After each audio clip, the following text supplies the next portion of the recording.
Okay, so you want to tell someone in German to listen or maybe come here? But how do you actually do that without sounding like a textbook? Today, we're cracking the code on the German imperative, which is just a fancy way of saying the command form. It all comes down to who you're talking to. So let's jump right in. Here's the game plan. First, we'll quickly look at why your audience matters so much in German. Then, we'll break down the three main forms: the formal Sie, the friendly Du, and the group Ihr. After that, we're going to level up and tackle those tricky separable verbs. And don't worry, we'll wrap it all up with a super handy cheat sheet. All right, the single most important thing to get into your head about German commands is this. It completely depends on who you are talking to. Is it your boss, your best friend, a group of your buddies? Each of those situations needs a totally different verb form. So how do you actually do it? Well, the answer is locked inside German's three different ways of saying you. Think of it like this. There are three main paths you can take. You've got Sie, which is your formal, polite mode for strangers, your boss, anyone you'd show a bit of extra respect to. Then there's Du, which is what you'll use all the time with one friend. And finally, Ihr, for when you're talking to a group of people you know well. If you can get these three down, you've basically mastered the German imperative. Let's kick things off with the easiest one, I promise.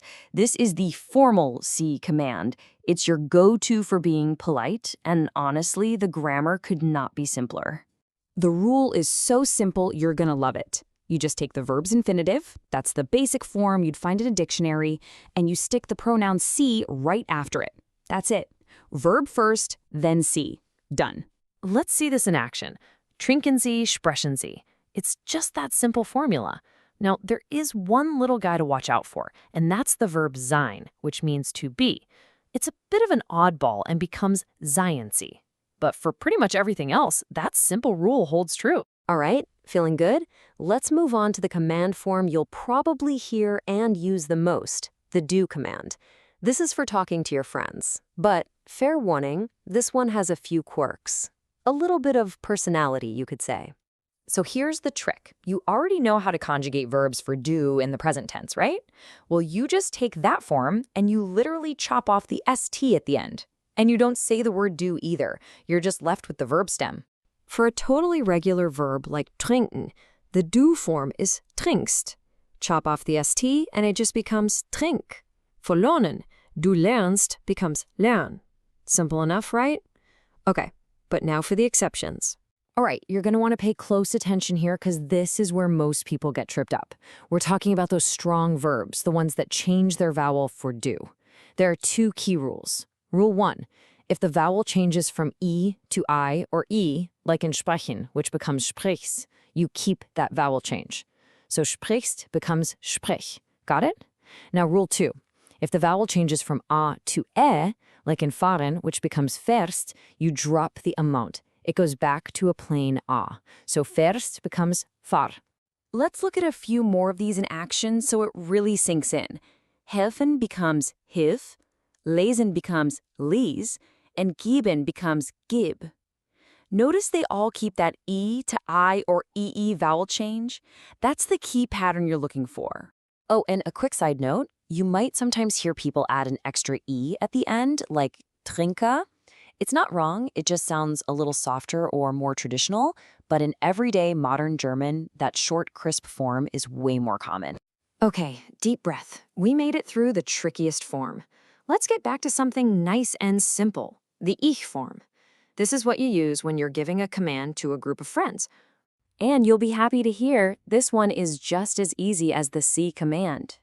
You just use the regular present tense ihr verb form, the one you already know, and you drop the pronoun ihr. What's left is your command.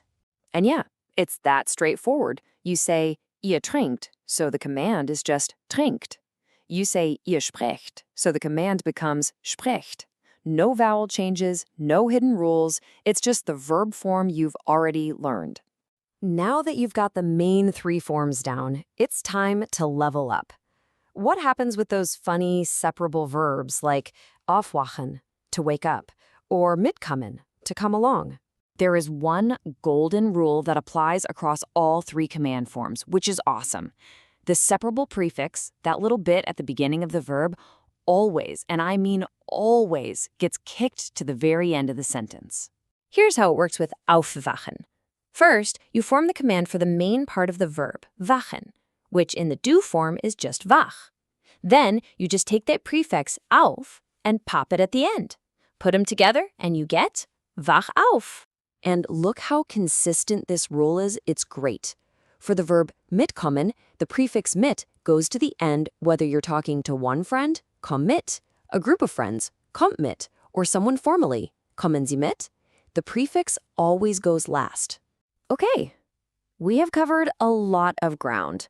So let's pull everything together with a handy cheat sheet and, more importantly, highlight some of the most common mistakes so you can avoid them. And here it is, your all-in-one summary. This table lays out all the rules for do, ir, and sie. It even has examples for a regular verb like trinken, a vowel-changing verb like sprechen, and that irregular verb sein. If you're going to screenshot one slide from this whole explainer, this is the one. And here are the pitfalls to watch out for. First, never include the pronoun for do and ir. It sounds really unnatural. Second, don't forget those E to E vowel changes with do. Third, remember to drop the umlaut for those a to a verbs.